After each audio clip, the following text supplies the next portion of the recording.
റഹീം ഹാജിയുടെ കൊലക്കേസ് അന്വേഷിക്കാൻ വന്ന നിങ്ങൾ പരാതിക്കാരനായി പെരുവഴി കിടന്ന കുഞ്ഞലവയുടെ കൈ തല്ലിയൊടിച്ചു. എന്തൊക്കെയാടോ സൂപ്രണ്ടേ ഇത്? അത് പിന്നെ പോട്ടെന്ന് വെക്കാൻ സഹാവേ. അല്ല, അതും സീരിയസ് ആയിട്ട് തന്നെ എടുക്കണം. പക്ഷെ ചുമ്മാ ഒരു രസത്തിന് ലാത്തി ചാർജും കണ്ടു നിന്ന നമ്മുടെ കുട്ടി സഹാക്കന്മാരുടെ ചന്തിയും തലയും തല്ലി പൊളിക്കാന്ന് വെച്ചാ മനഃപൂർവ്വമല്ല സാർ. മോബ് വയലന്റ് ആയി. ചാർജ് ചെയ്യാൻ ഓർഡർ കൊടുത്താ പിന്നെ കൊടിയുടെ നിറം നോക്കി തെരഞ്ഞു പിടിച്ച് അടിക്കാൻ ഒക്കില്ല സാർ. അത് താൻ എന്നെ പഠിപ്പിക്കണ്ട. ഞാൻ ഒരുപാട് ലാത്തി ചാർജ് കണ്ടവനാ. അതെ, സാർ അടി കൊണ്ടിട്ടല്ലേ ഉള്ളൂ. അടി കൊടുക്കുന്നവന്റെ വികാരം കൂടി ഒന്ന് മനസ്സിലാക്കണം. കല്ലും കത്തിയും വടിവാളുമായി നിൽക്കുന്ന ആയിരങ്ങളുടെ ജനക്കൂട്ടത്തെ 5 ലാത്തി കൊണ്ട് നേരിടുന്ന പോലീസുകാരനെടുക്കുന്ന ലൈഫ് റിസ്ക് കുറഞ്ഞ പക്ഷം ഒരു ഹോം മിനിസ്റ്ററെങ്കിലും ഒന്ന് മനസ്സിലാക്കിയിരിക്കുന്നത് നല്ലതാ. ഒലക്കേടെ മൂട്. എങ്ങാണ്ടെന്നൊരു ഫോൺ വന്നെന്ന് പറഞ്ഞ് അന്ന് രാത്രി എന്നെ കാടിളക്കി കൊടയം കുരിശും എടുത്ത് ഓടിയിരിക്കുന്നു ഷെട്ടിയെ പിടിക്കാൻ. എന്നിട്ട് എന്തായി? എന്താണോ ഇത്? പൂരപ്പറമ്പിലെ കുടമാറ്റോ?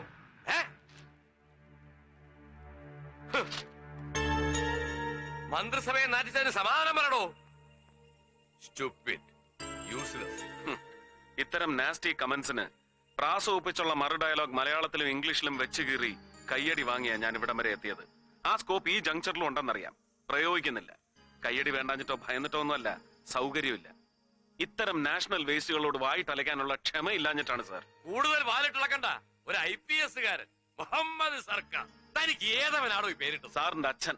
എടോ, മന്ത്രിയുടെ തന്തയ്ക്ക് വിളിക്കുന്നുണ്ടോ പന്ന റാസ്കൽ? സാർ വിടാൻ പറഞ്ഞത് സാർ. മാറണോ? വിടണോ? മിസ്റ്റർ മുഹമ്മദ് സർ, ഒരു ഹോം മിനിസ്റ്ററുടെ തന്തയ്ക്ക് വിളിക്കുന്ന ഫിലിം ഹീറോയെ ഞാൻ സഹിക്കും, രസിക്കും.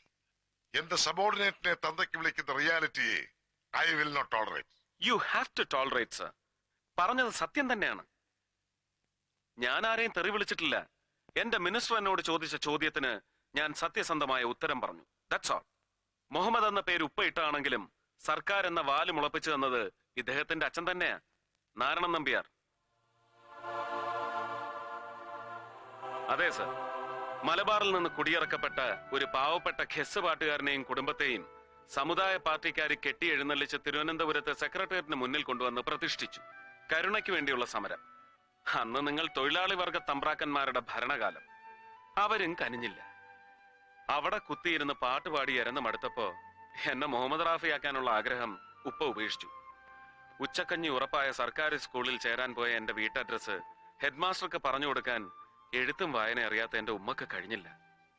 ക്രൂരമായ തമാശകളിൽ രസിച്ചിരുന്ന അന്നത്തെ ഹെഡ്മാസ്റ്റർ നമ്പ്യാർ സാർ, ഇദ്ദേഹത്തിന്റെ അച്ഛൻ, എന്റെ പേരിന് പുതിയൊരു വീട്ടുപേര് കൂടി എഴുതി ചേർത്തു, സർക്കാർ.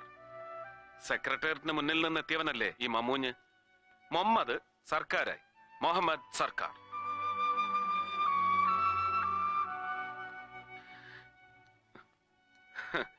ആദ്യം ആ കോമഡി എനിക്ക് രസിച്ചില്ലെങ്കിലും പിന്നീട് ഈ പേരിനൊരു സ്റ്റൈലൊക്കെ ഉണ്ടെന്ന് മനസ്സിലായി. സംശയം തോന്നിയവന്മാരോടൊക്കെ ഞാൻ വെച്ച് കാച്ചി. അന്നദാതാവായ പൊന്നു തമ്പുരാനും തമ്പുരാൻ അന്നം കൊടുത്തിരുന്ന ബ്രിട്ടീഷ് സായിപ്പും ചേർന്ന് ചത്തുപോയ എന്റെ ഏതോ വീരശൂര ഉപ്പുപ്പാക്ക് കൊടുത്ത സ്ഥാനപ്പേരാണ് ഈ സർക്കാർ എന്നൊക്കെ.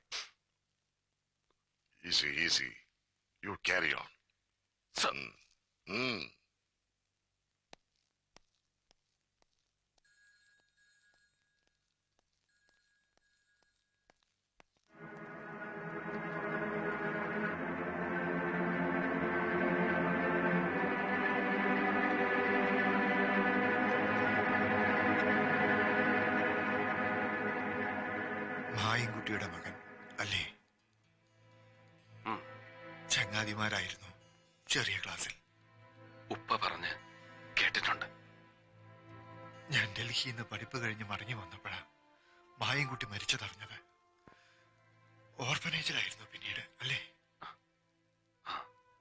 തിരുവനന്തപുരത്ത് സെന്റ് ജോസഫ്സ്, പിന്നെ അലഹബാദ്, വിവേകാനന്ദ, വേറെ പലയിടത്തും. മായൻകുട്ടിയുടെ മകനെ ഞാൻ സ്വീകരിച്ച വിധം ശരിയായില്ല അല്ലേ? അയ്യോ, ഞാൻ അങ്ങനൊന്നും കരുതിയിട്ടില്ല. പെട്ടെന്ന് ക്ഷോഭം വന്നപ്പോ ഞാൻ എന്തൊക്കെയോ പറഞ്ഞു. അങ്ങനൊന്നും പറഞ്ഞുകൂടായിരുന്നു. മാപ്പാക്കണം. ഞാനും മാപ്പ് ചോദിക്കുകയായിരുന്നു, നിന്നോടല്ല, മനസ്സുകൊണ്ട് മായൻകുട്ടിയോട്.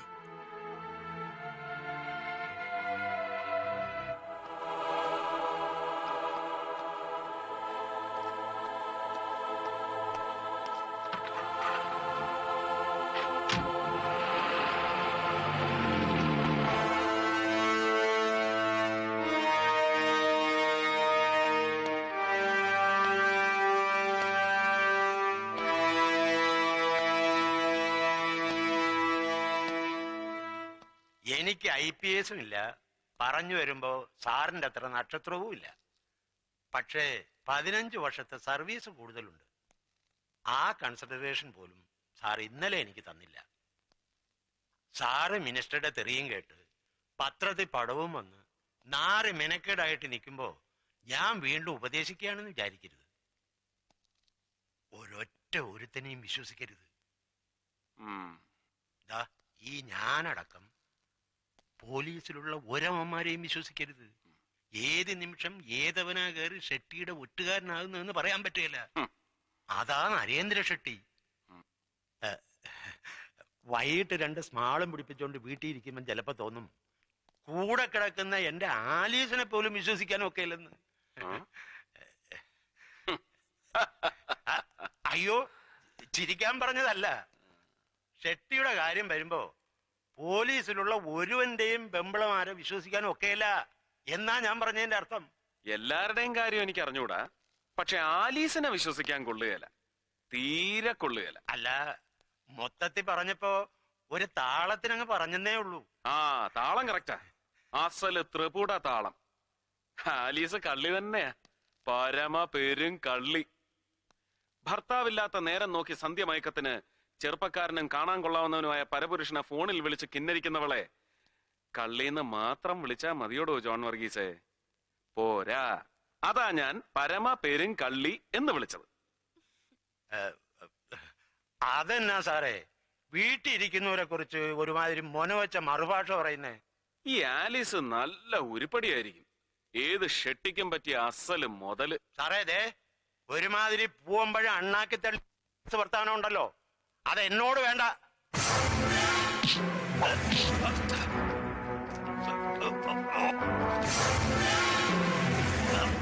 പൂവമ്പഴം അണ്ണാക്കി തടഞ്ഞതിന്റെ അരുചി മാറ്റിത്തരാം. Feel the taste of your blood and brain. തലച്ചോറ് പിളർന്ന് അണ്ണാക്കിൽ ഇറങ്ങുന്നതിന്റെ സുഖം അറിയണോ തനിക്ക്? ഷെട്ടിയുടെ ഒറ്റുകാരിയായി ഇന്നലെ രാത്രി കള്ളപ്പേരിൽ എന്നെ telephone വിളിച്ചതാരാണ്?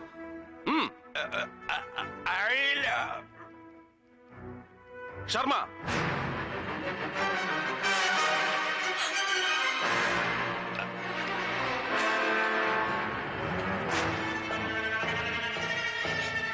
Out out.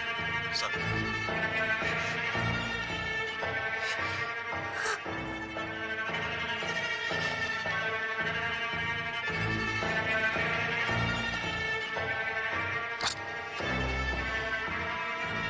Mises Alice John Varghese, Ramapuram Thekkinkattil Punnoose തരകന്റെ മകൾ, ഷെട്ടിയുടെ വിശ്വസ്തനായ ഒറ്റുകാരന്റെ ഭാര്യ. ഈ കണ്ണീരും തൊഴുകയും ഷോ ഓഫ് ആണെന്നറിയാം, എന്നാലും സസ്പെൻഷൻ അടക്കമുള്ള ഒരു ഡിപ്പാർട്ട്മെന്റൽ ആക്ഷനും തൽക്കാലം ഞാൻ ഇയാൾക്കെതിരെ എടുക്കുന്നില്ല. This is for you. പറഞ്ഞത് ഭംഗിവാക്കല്ല, ഓൺലി ഫോർ യു. ടെലിഫോൺ വിളയാട്ടം ഇനിയും തുടരുമ്പോ try to avoid me. മനസ്സിലായടി പൊന്ന. Out.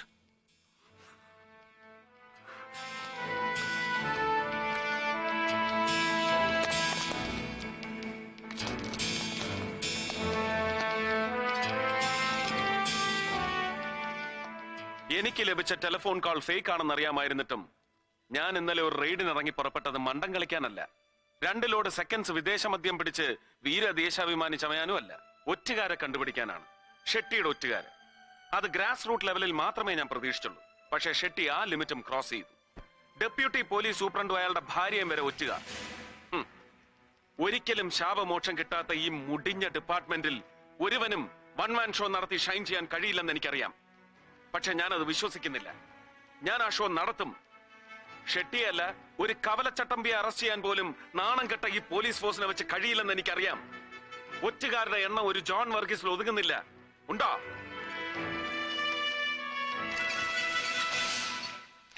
Telephone exchange number code. ഇന്നലെ വൈകുന്നേരം 5 മണി മുതൽ 9 മണി വരെ നിങ്ങൾ ഓരോരുത്തരുടെയും വീടുകളിൽ നിന്ന് പുറത്തേക്ക് വിളിച്ച നമ്പറുകളാണ്. അതിൽ ജോൺ വർഗീസിന്റെ വീട്ടിൽ നിന്ന് വിളിച്ചത് 2 നമ്പറുകൾ മാത്രം. ഒന്ന് എന്റെ വീട്ടിലേക്ക്, മറ്റൊന്ന് ഷെട്ടിയുടെ ഓഫീസിലേക്ക്. ഏത് കുറ്റവാളിയും സ്വയം പിടിക്കപ്പെടാനുള്ള ഒരു ലൂപ്പോൾ ഉപേക്ഷിക്കുമെന്നാണല്ലോ നമ്മുടെ പോലീസ് തിയറി. ഇത്രയും സർവീസ് ഉള്ള തനിക്ക് ഈ നിസ്സാര ലൂപ്പോൾ അടയ്ക്കാൻ കഴിഞ്ഞില്ലല്ലോടോ വർഗീസേ. ഒരു ശുദ്ധി കലശത്തിന് ഞാൻ ഒരുങ്ങുന്നില്ല. Change your cells or else I'll react upon you.